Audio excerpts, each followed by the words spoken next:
Joriy mavsum treble uchun kurashayotgan ikki jamoa bor: Barselona va PSG.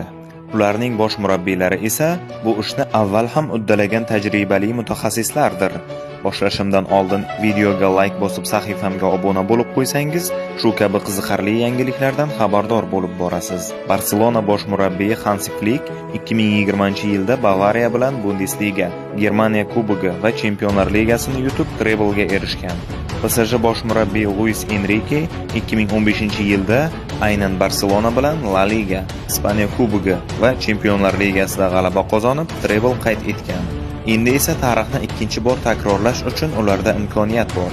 Agar shu mavsum yana treble qayd etsa, bu ikki murabbiydan biri Pep Gvardiolaning natijasini takrorlaydi.